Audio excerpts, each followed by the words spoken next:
Together for Kwanzaa by Jawanda G. Ford and illustrated by Shelley Hehenberger. It was the first day of Kwanzaa and Kayla was sad. Her big brother Kari could not come home for the holidays because a heavy snowstorm had closed all the roads around his school. Kayla always missed Kari while he was away, but this was worse than ever. Kayla tried to cheer up. After dressing in colorful African clothing, she began to set the Kwanzaa table. First, she put down the mukeka, a traditional straw mat.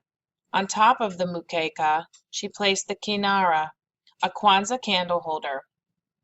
The kinara holds 7 candles, one for each night of Kwanzaa, a black candle in the middle, 3 red candles on left, and 3 green candles on the right. The colors stand for different things: black for the African American people, red for their struggles, and green for hope and good future. Each night of Kwanzaa, families light candles and celebrate one of the 7 Kwanzaa principles, which are ideas that help people to be strong. The principles help guide them through Kwanzaa, but are practiced all year long. There is a different principle for each day of Kwanzaa. Every year, Kayla and Kari would share the Kwanzaa greeting. Hubari Gani, Kari would say. The greeting is from the Swahili language. It means, "What is happening today?" Kayla would answer with the Kwanzaa principle for that day. Many Swahili words are used during Kwanzaa. Kayla sighed. It wouldn't be the same without Kari there tonight. Kayla's parents helped her place fruits and vegetables on the mikaya. The fruits and vegetables are called the muzao.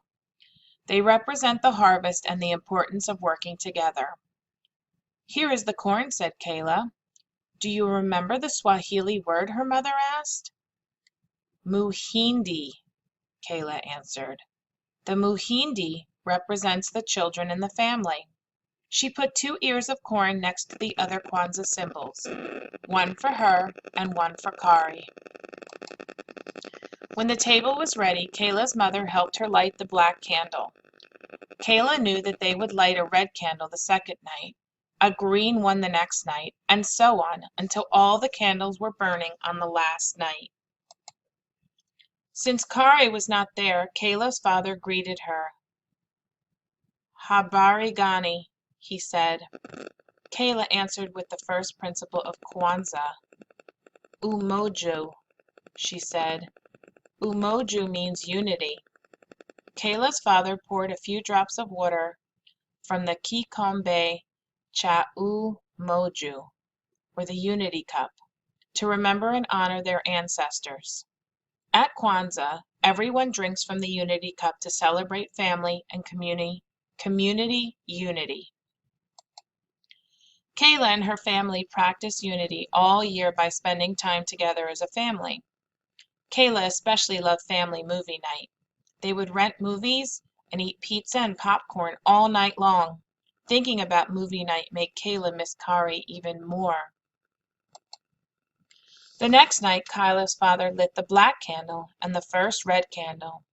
He said, "Kuji chagu liyu," which is the second principle of Kwanzaa. It means self-determination, or deciding what you want to be and do. Kayla decided that she wanted to go to college just like Kari and study to become a scientist. On the third night, the phone rang just as Kayla was lighting the first green candle. It was Kari. "Habari gani," Kari said. "Ujimu," Kayla answered.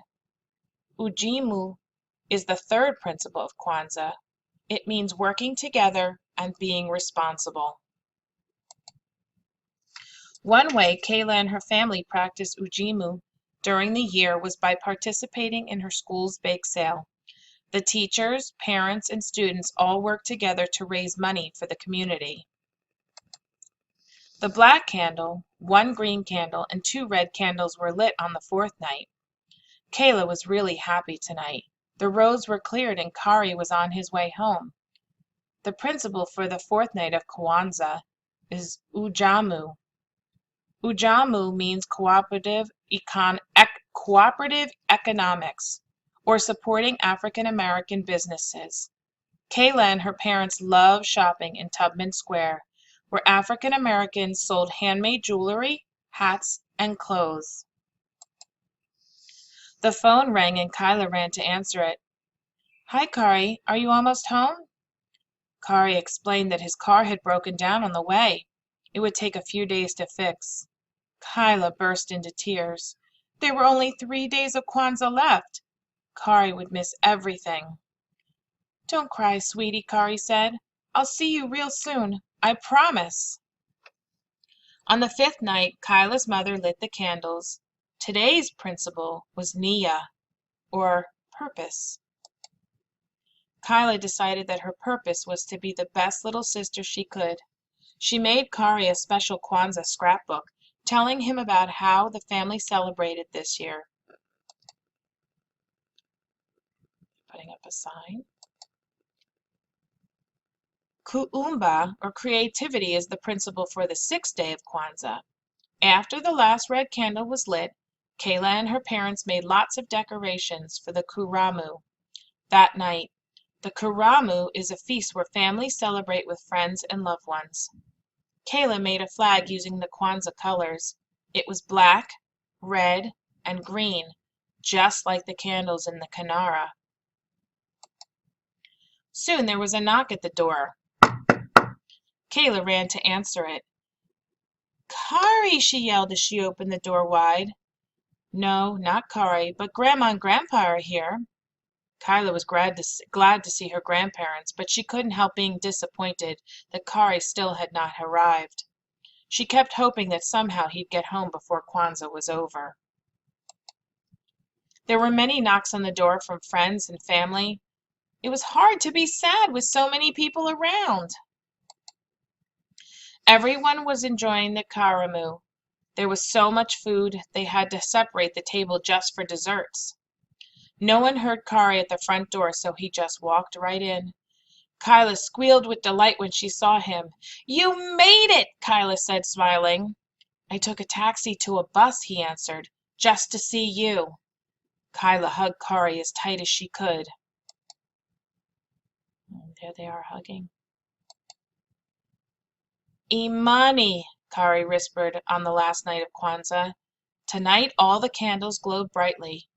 Imani means faith, believing in yourself and others. "I believe in our family," Kyla said as they opened their zawadi, or gifts. Kyla knew that zawadi should be handmade or educational. She gave everyone a photo of the family in a frame she had made from old newspapers. Everyone loved their zawadi, especially Kari. And that's the end of our story. I hope you learned some information about Kwanzaa.